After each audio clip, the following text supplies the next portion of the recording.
ತುಲಾ ರಾಶಿಯವರ ಸೆಪ್ಟೆಂಬರ್ ತಿಂಗಳ ಮಾಸ ಭವಿಷ್ಯ ಯಾವ ರೀತಿ ಇರುತ್ತೆ? ನವರಾತ್ರಿ ಇರ್ತಕ್ಕಂತಹ ಮಾಸ ಇದು.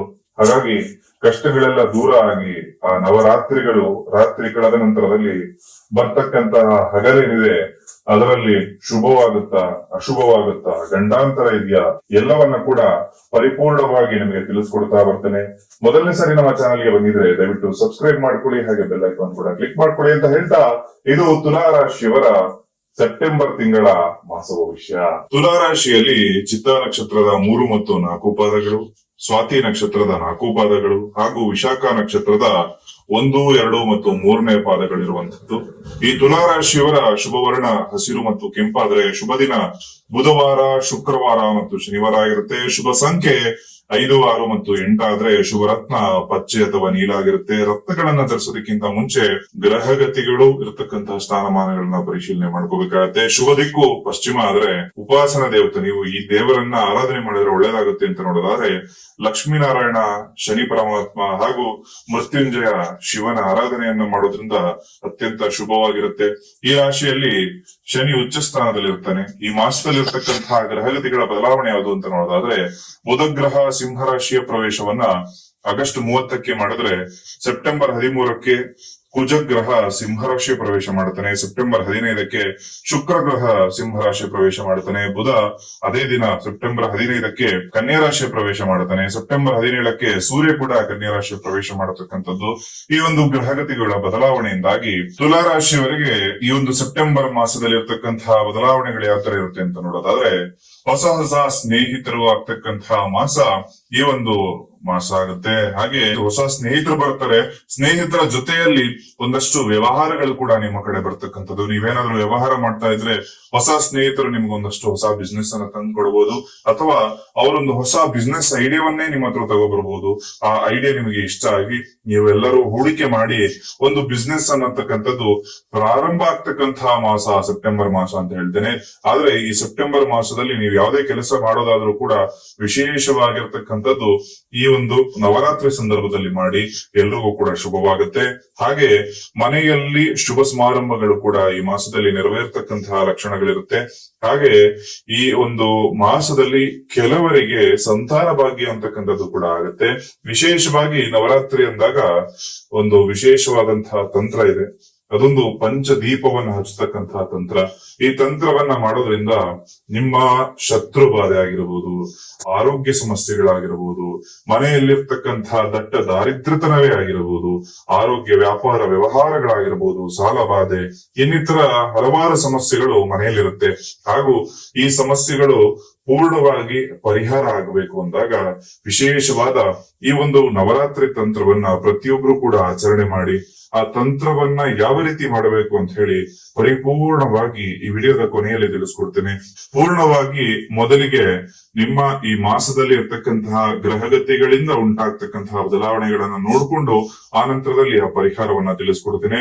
ಹಾಗೆ ಅವಿವಾಹಿತರಿಗೆ ವಿವಾಹ ಆಗ್ತಕ್ಕಂತಹ ಮಾಸ ಕೂಡ ಈ ಒಂದು ಸೆಪ್ಟೆಂಬರ್ ಮಾಸ ಆಗಿರುತ್ತೆ. ಹಾಗೆ ದುಂದುವೆಚ್ಚಗಳನ್ನ ಮಾಡ್ತಕ್ಕಂತಹ ಲಕ್ಷಣಗಳು ಕೂಡ ಈ ಮಾಸದಲ್ಲಿ ನಿಮಗೆ ನಿರ್ಮಾಣ ಆಗಬಹುದಾದಂತಹ ಲಕ್ಷಣಗಳಿರುತ್ತೆ. ವೃತ್ತಿಯಲ್ಲಿ ಒಂದಷ್ಟು ಜಯ ಅಂತಕ್ಕಂಥದ್ದು ಪ್ರಾಪ್ತಿಯಾಗುತ್ತೆ, ಅಥವಾ ನೀವೇನಾದ್ರೂ ಒಂದಷ್ಟು ಪ್ರಮೋಷನ್ ಸಿಗುತ್ತೆ, ಅಥವಾ ವಿದೇಶಕ್ಕೆ ಹೋಗ್ಬೇಕು ಅಂತ ಹೇಳಿ ಬಹಳಷ್ಟು ಪ್ರಯತ್ನವನ್ನ ನಡೆಸಿ ವಿಫಲರಾಗಿದ್ರೆ ಖಂಡಿತವಾಗ್ಲೂ ಈ ಮಾಸ ಕಳೆದ ನಂತರದಲ್ಲಿ ನಿಮಗೆ ಆ ಒಂದಷ್ಟು ಲಾಭಗಳು, ಒಂದಷ್ಟು ಪ್ರಮೋಷನ್ಗಳು ಈ ನವರಾತ್ರಿ ಸಂದರ್ಭದಲ್ಲಿ ಆಗ್ತಕ್ಕಂತಹ ಲಕ್ಷಣಗಳು ಕೂಡ ಇರುತ್ತೆ. ಹಾಗೆ ದುಂದುವೆಚ್ಚವನ್ನ ಆದಷ್ಟು ಕಮ್ಮಿ ಮಾಡ್ಕೊಳ್ಳಿ. ಅಗ್ನಿ ಅಥವಾ ವಿಷ ಉರಿತಾದಂತಹ ವಿಚಾರಗಳ ಅಕ್ಕಪಕ್ಕದಲ್ಲಿ ನೀವೇನಾದ್ರೂ ಕೆಲಸ ಮಾಡ್ತೀರಿ ಅಂತಂದ್ರೆ, ಅಥವಾ ಯಾವ್ದಾದ್ರು ರಾಸಾಯನಿಕ ವಿಷಪೂರಿತವಾಗಿರ್ತಕ್ಕಂತಹ ರಾಸಾಯನಿಕ ಅಥವಾ ಅಗ್ನಿ, ಮುಖ್ಯವಾಗಿ ಮನೆಯ ಸ್ತ್ರೀಯರು, ಹೆಣ್ಣು ಮಕ್ಕಳು ಅಗ್ನಿಗೆ ಸಂಬಂಧಪಟ್ಟಂತಹ ಕೆಲಸದಲ್ಲಿ ಅಡುಗೆ ಮಾಡಬೇಕಾದ್ರೆ ಅಕ್ಕಪಕ್ಕದಲ್ಲಿ ಇರ್ತೀರಿ. ಗಮನ ಅಡುಗೆ ಮಾಡಬೇಕಾದ್ರೆ ಅಡುಗೆ ಕಡೆ ಮಾತ್ರ ಇರಲಿ, ಇಲ್ಲಾಂದ್ರೆ ಸ್ವಲ್ಪ ಕೈ ಕುಯ್ಕೊಂಡು ಗಾಯಗಳಾಗ್ತಕ್ಕಂಥದ್ದು ಕೂಡ ಲಕ್ಷಣಗಳು ಈ ಮಾಸದಲ್ಲಿ ಇರುತ್ತೆ. ಹಾಗಾಗಿ ಸ್ವಲ್ಪ ಎಚ್ಚರಿಕೆಯಿಂದ ನೀವೆಲ್ಲರೂ ಕೂಡ ಇರಬೇಕು. ಚಾಲಕರು, ಡ್ರೈವಿಂಗ್ ಫೀಲ್ಡ್ ಅಲ್ಲಿ ಇರ್ತಕ್ಕಂಥವ್ರು ಈ ಮಾಸದಲ್ಲಿ ಸ್ವಲ್ಪ ಡಿಸ್ಟ್ರಾಕ್ಷನ್ ಇಂದಾಗಿ ಒಂದಷ್ಟು ನೀವು ಯಾರೋ ಇನ್ನೊಬ್ಬ ಗಾಡಿಗೆ ನಿಮ್ಮದೇ ತಪ್ಪಿಂದಾಗಿ ಹೋಗಿ ಗುದ್ದುವಂತಹ ಲಕ್ಷಣಗಳಿರುತ್ತೆ.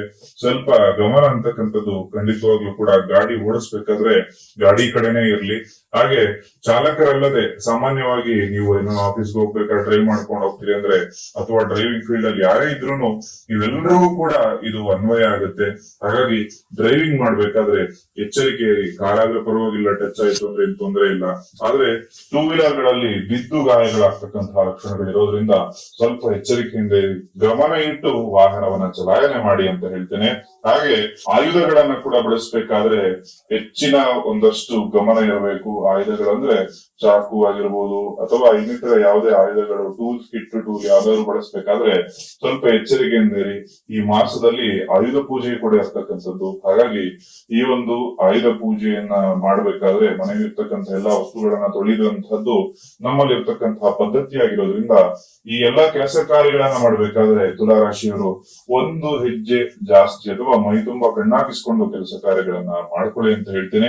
ಶತ್ರುಗಳಿಂದ ತೊಂದರೆ ಈ ಮಾಸದಲ್ಲಿ ನಿಮಗೆ ನಿರ್ಮಾಣ ಆಗ್ತಕ್ಕಂತಹ ಲಕ್ಷಣಗಳು ಕೂಡ ಇರುವಂತದ್ದು. ಹಾಗಾಗಿ ನೀವು ಒಂದಷ್ಟು ಕಾಲಭೈರವ ಸ್ವಾಮಿಯ ಆರಾಧನೆಯನ್ನ ಈ ಮಾಸದಲ್ಲಿ ಮಾಡಿಕೊಳ್ಳಿ. ಹಾಗೆ ಈ ಮಾಸದಲ್ಲಿ ಒಂದಷ್ಟು ಭೋಗ ವಸ್ತುಗಳು, ಲಕ್ಸುರಿ ಐಟಮ್ ಗಳನ್ನ ಖರೀದಿ ಮಾಡ್ತಕ್ಕಂತಹ ಲಕ್ಷಣಗಳು ಕೂಡ ಇರುವಂತದ್ದು. ಅಥವಾ ಒಂದಷ್ಟು ನಿಮಗೆ ಮನೆಗೆ ಬಹುತೇಕವಾಗಿ ಬೇಕಾದಂತಹ ವಸ್ತುಗಳು ಬಹಳ ಟೈಮಿಂದ ತಗೋಬೇಕು ಅಂತ ಅನ್ಕೊಂಡಿದ್ರಿ, ಆಗ್ತಾ ಇಲ್ಲ ಅಂದ್ರೆ ಈ ಮಾಸದಲ್ಲಿ ಖರೀದಿ ಮಾಡತಕ್ಕಂತಹ ಇವುಗಳು ಕೂಡ ಇರುವಂತದ್ದು. ವ್ಯಾಪಾರಿಗಳಿಗೆ ಈ ಮಾಸ ಸ್ವಲ್ಪ ಮಧ್ಯಮವಾಗಿರತಕ್ಕಂತಹ ಮಾಸ ಅಂತ ಹೇಳ್ತೇನೆ. ಕಬ್ಬಿಣ ಅಥವಾ ಎಣ್ಣೆ ವ್ಯಾಪಾರ, ಪೆಟ್ರೋಲ್ ವ್ಯಾಪಾರಿಗಳಿಗೆ ಈ ಮಾಸ ಸ್ವಲ್ಪ ಚೆನ್ನಾಗಿರುತ್ತೆ. ಹಾಗೆ ಲಾಭದಾಯಕವಾಗೂ ಇರುತ್ತೆ. ಚಿನ್ನ, ಬೆಳ್ಳಿ, ಬಂಗಾರ ವ್ಯಾಪಾರ ಮಾಡ್ತಕ್ಕಂಥವ್ರಿಗೆ ಈ ಮಾಸ ತುಂಬಾ ಚೆನ್ನಾಗಿರುತ್ತೆ. ಹಾಗೆ ಔಷಧಿ ಅಥವಾ ಇಂಜಿನಿಯರಿಂಗ್ ಫೀಲ್ಡ್ ಅಲ್ಲಿ ಇರುವಂತವರಿಗೆ ಈ ಮಾಸ ಚೆನ್ನಾಗಿರುತ್ತೆ. ಅಥವಾ ಒಂದಷ್ಟು ಈ ಮಾಸದಲ್ಲಿ ಏನಾದ್ರು ಜೂಜು ಸುಟ್ಟ ಆಡ್ತಂತವ್ರು ಯಾರಾದ್ರೂ ವಿಡಿಯೋನ ನೋಡ್ತಾ ಇದ್ರೆ ದಯವಿಟ್ಟು ಈ ಒಂದು ಜೂಜನ್ನ ಇವತ್ತಿಗೆ ಬಿಟ್ಟು ಬಿಡಿ. ಇಲ್ಲ ಅಂದ್ರೆ ನೀವು ಎಲ್ಲವನ್ನ ಮಾರ್ಕೊಂಡು ಬೀದಿಗೆ ಬರ್ತಕ್ಕಂತಹ ಪರಿಸ್ಥಿತಿ ಮುಂದಿನ ದಿನಗಳಲ್ಲಿ ನಿರ್ಮಾಣ ಆಗುತ್ತೆ. ಓಂ ಶಿವ ಶರವಣ ಭವಾಯ ನಮಃ ಈ ವಿಶೇಷ ಮಂತ್ರವನ್ನ ಪ್ರತಿದಿನ ಮನೆಯಲ್ಲಿ ಕುತ್ಕೊಂಡು ಉತ್ತರ ದಿಕ್ಕಿಗೆ ಮುಖ ಮಾಡಿ ಜಪವನ್ನ ಮಾಡ್ಕೋಬೇಕಾಗುತ್ತೆ. ತುಲಾರಾಶಿಯವರು ಇದರಿಂದ ಲಾಭ ಆಗುತ್ತೆ. ಈ ಮಾಸದಲ್ಲಿ ನಿಮಗೆ ಇರ್ತಕ್ಕಂತಹ ಕಷ್ಟಗಳೆಲ್ಲವೂ ಕೂಡ ಪರಿಹಾರ ಆಗ್ಲಿಕ್ಕೆ ವಿಶೇಷವಾಗಿರ್ತಕ್ಕಂತಹ ತಂತ್ರವೊಂದನ್ನು ತಿಳಿಸ್ಕೊಡ್ತೇನೆ ಅಂತ ಹೇಳಿದ್ದೆ. ಆ ವಿಶೇಷ ತಂತ್ರ ಈ ಒಂದು ಪಂಚದೀಪ ತಂತ್ರ ಯಾವ ರೀತಿ ಇರುತ್ತೆ ಅಂತ ಪೂರ್ಣವಾಗಿ ನೋಡೋಣ ಬನ್ನಿ. ಈ ಮಾಸದಲ್ಲಿ ಮಾಡಬಹುದಾದ ತಂತ್ರದ ಬಗ್ಗೆ ಈಗಾಗಲೇ ತಿಳಿಸ್ತಾ ಇದ್ದೆ. ಆ ತಂತ್ರ ಏನಪ್ಪಾ ಅಂತಂದ್ರೆ ವಿಶೇಷವಾದ ಪಂಚದೀಪವನ್ನ ಮನೆಯಲ್ಲಿ ಹಚ್ಚುವಂಥದ್ದು. ಈ ಪಂಚದೀಪಗಳು ಅಂದ್ರೆ 5 ದೀಪಗಳು ಹಚ್ಚಬೇಕಂದ್ರೆ ಖಂಡಿತವಾಗ್ಲೂ ಇಲ್ಲ, 5 ರೀತಿಯ ಎಣ್ಣೆಗಳನ್ನ ಸಮನಾಗಿ ಮಿಶ್ರ ಮಾಡಿ 2 ದೀಪವನ್ನ ಮನೆಯಲ್ಲಿ ಹಚ್ಚಬೇಕಾಗತ್ತೆ. ಈ ದೀಪವನ್ನ ಈ ಒಂದು ನವರಾತ್ರಿಯ ಸಂದರ್ಭದಲ್ಲಿ 9 ದಿನ ಹಾಗೂ ವಿಜಯದಶಮಿಯ ಒಂದು ದಿನ 10 ದಿನಗಳ ಕಾಲ ಮನೆಯಲ್ಲಿ ಪ್ರತಿನಿತ್ಯ ಬೆಳಗಿನ ಜಾವದಲ್ಲಿ ಅಂದ್ರೆ ಸೂರ್ಯೋದಯ ಆಗ್ತಕ್ಕಂತಹ ಸಂದರ್ಭದಲ್ಲೇ ಈ ಒಂದು ದೀಪವನ್ನ ಹಚ್ಚುವುದರಿಂದ ಮನೆಗೆ ಇರ್ತಕ್ಕಂತಹ ಎಲ್ಲಾ ಕಷ್ಟಗಳು ಕೂಡ ಪರಿಪೂರ್ಣವಾಗಿ ದೂರ ಆಗುತ್ತೆ. ಯಾವ ತರದ ಕಷ್ಟಗಳು ದೂರ ಆಗುತ್ತೆ ಅಂದ್ರೆ, ಮೊದಲನೇದಾಗಿ ಒಂದು ಮಾಟ ಮಂತ್ರ ದೋಷಗಳಿತ್ತು ಅಂದ್ರೆ, ಯಾವುದೇ ಮನೆಗೆ ಮಾಟ ಮಂತ್ರ ಆಗಿ ಆ ಮನೆ ಏಳಿಗೆ ಆಗ್ತಾ ಇಲ್ಲ, ಜನರ ಕೆಟ್ಟ ದೃಷ್ಟಿ ಆ ಮನೆಯ ಮೇಲಿತ್ತು ಅಂದ್ರೆ ಖಂಡಿತವಾಗ್ಲೂ ಈ ಸಣ್ಣ ತಂತ್ರವನ್ನ ಮನೆಯಲ್ಲಿ ಮಾಡೋದ್ರಿಂದ ಶುಭವಾಗುತ್ತೆ. ಹಾಗೆ ಆರೋಗ್ಯ ಸಮಸ್ಯೆಗಳು ನಿಮ್ಮನೇನಾದ್ರೂ ಬಹುತೇಕ ಕಾಡ್ತಾ ಇತ್ತು ಅಂದ್ರೆ ಆರೋಗ್ಯ ಸಮಸ್ಯೆಗಳು ತುಂಬಾ ಬೇಗ ನಿವಾರಣೆ ಆಗ್ತಕ್ಕಂಥದ್ದಾಗುತ್ತೆ. ಇದರ ಜೊತೆಯಲ್ಲಿ ವ್ಯಾಪಾರ ಅಭಿವೃದ್ಧಿ ಆಗ್ತಾ ಇಲ್ಲ, ಎಷ್ಟೇ ಕಷ್ಟಪಟ್ಟರು ಎಷ್ಟೇ ಶ್ರಮ ವಹಿಸಿ ವ್ಯಾಪಾರ ಮಾಡ್ತಾ ಇದ್ರು ಕೂಡ ವ್ಯಾಪಾರ ಅಭಿವೃದ್ಧಿ ಆಗ್ತಾ ಇಲ್ಲ ಅಂದ್ರೆ ಈ ತಂತ್ರವನ್ನ ಮನೆಯಲ್ಲಿ ಮಾಡಿ. ಶತ್ರುಗಳಿಂದ ನಿಮಗೇನಾದ್ರೂ ತೊಂದರೆ ಆಗ್ತಾ ಇದ್ರೆ, ಶತ್ರುಗಳು ನಿಮ್ಗೆ ಪದೇ ತಂಟೆ ತಕರಾರುಗಳನ್ನ ಮಾಡ್ತಾ ಇದ್ದಾರೆ, ನೀವು ನಿಮ್ಮ ಪಾಡಿಗೆ ಇದ್ರು ಪುನಃ ಬಂದು ನಿಮಗೆ ತೊಂದರೆಯನ್ನ ಕೊಡ್ತಾ ಇದ್ದಾರೆ, ನೀವು ಯಾವುದೇ ಕೆಲಸಕ್ಕೆ ಹೋಗ್ತಾ ಇದ್ರು ಕೂಡ ಅಡೆತಡೆಗಳನ್ನ ನಿಮ್ಮ ಶತ್ರುಗಳು ಮಾಡ್ತಾ ಇದ್ರೆ ತಂತ್ರವನ್ನ ಮಾಡಿ. ಹಾಗೆ ದಾಂಪತ್ಯ ಜೀವನದಲ್ಲಿ ಏನಾದ್ರೂ ಬಿರುಕು ಮೂಡ್ತಾ ಇದ್ರೆ, ಇಬ್ರು ಕೂಡ ಗಂಡ ಹೆಂಡತಿ ಮದುವೆಯಾಗಿ ಬಹಳ ವರ್ಷಗಳೇ ಕಳೆದಿದ್ರು ಕೂಡ ಇನ್ನೂ ಸಾಮರಸ್ಯ ಇಲ್ಲ, ಪ್ರತಿನಿತ್ಯ ಮನೆಯಲ್ಲಿ ಗಲಾಟೆ, ಅತ್ತೆ ಸೊಸೆ ಗಲಾಟೆ ಆಗ್ತಾ ಇದೆ, ನಾದಿನಿಯಿಂದ ಕಿರುಕುಳ ಆಗ್ತಾ ಇದೆ, ಈ ರೀತಿ ಮನೆಯಲ್ಲಿ ಹಲವಾರು ರೀತಿಯಾಗಿರ್ತಕ್ಕಂಥದ್ದು ಒಬ್ಬರನ್ನ ಕಂಡ್ರೆ ಒಬ್ಬರಿಗೆ ಆಗದೇ ಇರ್ತಕ್ಕಂತಹ ವಿಷಯ ಕೂಡ ಮನೆಯಲ್ಲಿ ನಿರ್ಮಾಣ ಆಗ್ಬೋದು. ಎಲ್ಲವೂ ಕೂಡ ಈ ತಂತ್ರವನ್ನ ಮನೆಯಲ್ಲಿ ಯಾರಾದ್ರೂ ಒಬ್ರು ಮಾಡಿ, ನನ್ನ ಮನೆ ನೆಮ್ಮದಿಯಾಗಿರ್ಬೇಕು ಅನ್ನೋ ಉದ್ದೇಶ ಇರತಕ್ಕಂತಹ ಮನೆಯ ಒಬ್ಬರು ಈ ತಂತ್ರವನ್ನ ಮನೆಯಲ್ಲಿ ಮಾಡಿದ್ದೇ ಆಯ್ತು ಅಂದ್ರೆ ಖಂಡಿತವಾಗ್ಲೂ ಯಾವುದೇ ದುಷ್ಟಶಕ್ತಿ ನಿಮ್ಮ ಮನೆಯಲ್ಲಿ ವಾಸ ಇತ್ತು ಅಂದ್ರೂ ಕೂಡ ಖಂಡಿತವಾಗ್ಲೂ ಮನೆಯನ್ನ ಬಿಟ್ಟು ಹೊರಗೆ ಹೋಗ್ತದೆ. ಅಷ್ಟು ವಿಶೇಷವಾದಂತಹ ಅಖಂಡವಾದಂತಹ ತಂತ್ರ ಪರಿಹಾರ ಇದಾಗಿರುತ್ತೆ. ಇದರ ಜೊತೆಯಲ್ಲಿ ಮನೆಯಲ್ಲಿ ನೆಮ್ಮದಿ ಇಲ್ಲದಂತಹ ವಾತಾವರಣಗಳು ಎಲ್ಲ ಇರುತ್ತೆ, ಊಟ ತಿಂಡಿ ಎಲ್ಲಾನು ಇರುತ್ತೆ, ಸ್ವಂತ ಮನೆ ಇರುತ್ತೆ, ಆದ್ರೂ ಕೂಡ ಏನೋ ಒಂದು ಭಯ ಅಂತಕ್ಕಂಥದ್ದು ನಿಮ್ಮ ಮನೆಯಲ್ಲಿ ಕಾಡ್ತಾ ಇರುತ್ತೆ. ಈ ರೀತಿ ಸಮಸ್ಯೆಗಳು ನಿಮ್ಮ ಮನೆಯಲ್ಲಿ ಇದ್ದಾಗ ಖಂಡಿತವಾಗ್ಲೂ ಈ ತಂತ್ರ ಪರಿಹಾರಗಳನ್ನ ನೀವು ಮಾಡಬಹುದಾಗುತ್ತೆ. ಹಾಗೆ ವಿದ್ಯಾಭ್ಯಾಸ ಮಕ್ಕಳು ಮಾಡ್ತಾ ಇಲ್ಲ, ಮನೆಯ ಮಕ್ಕಳಿಗೆ ಮದುವೆ ಆಗ್ತಾ ಇಲ್ಲ, ಇನ್ನಿತರ ಯಾವುದೇ ಸಮಸ್ಯೆ ಇದ್ರೂ ಕೂಡ ಈ ತಂತ್ರವನ್ನ ಮಾಡಿ ನೋಡಿ. 100% ನಿಮ್ಮ ಮನೆಯಲ್ಲೇ ಈ ಒಂದು ತಂತ್ರವನ್ನ ಮಾಡೋದ್ರಿಂದ ಪರಿಹಾರ ಆಗುತ್ತೆ. ಆ 5 ರೀತಿಯಾಗಿರ್ತಕ್ಕಂತಹ ಎಣ್ಣೆಗಳು ಯಾವುದು ಅಂತ ಹೇಳಿ ಬಹಳ ಕುತೂಹಲದಿಂದ ಕಾಯ್ತಾ ಇರ್ತೀರಿ. ಆ 5 ಎಣ್ಣೆಗಳು ಯಾವುದು ಅಂದ್ರೆ, ಮೊದಲನೇದಾಗಿ ಎಳ್ಳೆಣ್ಣೆ, ಎರಡನೆಯದಾಗಿ ಒಂದು ತುಪ್ಪವನ್ನ ಅದಕ್ಕೆ ಬೆರೆಸ್ಕೋಬೇಕಾಗುತ್ತೆ, ಮೂರನೆಯ ಎಣ್ಣೆ ಹಿಪ್ಪೆ ಎಣ್ಣೆಯನ್ನ ಹಾಕೋಬೇಕು. ಹಿಪ್ಪೆ ಎಣ್ಣೆ ಅಂದ್ರೆ ನಿಮ್ಮ ಗ್ರಂಥಿಗೆ ಅಂಗಡಿಗಳಲ್ಲಿ ಇದು ಸುಲಭವಾಗಿ ಸಿಗುತ್ತೆ. ಹಾಗೂ 4ನೇ ಎಣ್ಣೆ ಬೇವಿನ ಎಣ್ಣೆ ಆಗಿರುತ್ತೆ. 5ನೆಯ ಎಣ್ಣೆ ಹರಳೆಣ್ಣೆ. ಈ 5 ಎಣ್ಣೆಗಳನ್ನ ಸಮನಾಗಿ ನೀವು ಮಿಶ್ರ ಮಾಡಿಕೊಂಡು ಒಂದು ಕೆಂಪು ಬತ್ತಿಯನ್ನ, ಅಂದ್ರೆ ಸಾಮಾನ್ಯವಾಗಿ ಬಿಳಿ ಬಣ್ಣದ ಬತ್ತಿ ಇರುತ್ತೆ, ಅದರ ಬದಲು ಕೆಂಪು ಬತ್ತಿಯನ್ನು ಹೇಗೆ ಮಾಡೋದು, ಸ್ವಲ್ಪ ಕುಂಕುಮವನ್ನ ಹಾಕಿ ಆ ಬತ್ತಿಯನ್ನ ಕೈಯಲ್ಲಿ ಈ ರೀತಿ ನೀವು ಉಜ್ಜಿದಾಗ ಅದು ಕೆಂಪು ಬಣ್ಣಕ್ಕೆ ತಿರುಗ್ತದೆ. ಆ ಕೆಂಪು ಬಣ್ಣದ ಬತ್ತಿಯನ್ನ ಇದಕ್ಕೆ ಹಚ್ಚಬೇಕು. ಮನೆಯಲ್ಲಿ ಕನಿಷ್ಠ ಪಕ್ಷ ಅಂದ್ರೂ ಕೂಡ 2 ದೀಪವನ್ನ ಹಚ್ಚಬೇಕು. ಸಾಧ್ಯವಾಗುವಂತವರು 5 ದೀಪವನ್ನಾದ್ರೂ ಹಚ್ಚಬಹುದು. ಈ ರೀತಿ ದೀಪವನ್ನ ಒಂದು ಸೂರ್ಯ ಉದಯ ಆಗ್ತಕ್ಕಂತಹ ಸಂದರ್ಭದಲ್ಲಿ, ಅಂದ್ರೆ ಬೆಳಿಗ್ಗೆ 6:30 ಸಂದರ್ಭದಲ್ಲೆಲ್ಲ ಮನೆಯನ್ನ ಶುಭ್ರವಾಗಿ ಗುಡಿಸಿ ಒರೆಸಿ ಈ ಒಂದು ದೀಪವನ್ನ ಮನೆಯಲ್ಲಿ ಹಚ್ಚಬೇಕಾಗತ್ತೆ. ಹಾಗೆ ಈ ತಂತ್ರವನ್ನ ಮಾಡ್ಲಿಕ್ಕೆ ವಿಶೇಷವಾದಂತಹ ಯಂತ್ರವೂ ಒಂದುಂಟು, ಅದು ಸರ್ವ ಕಾರ್ಯ ಸಿದ್ಧಿ ಯಂತ್ರ ಅಂತ.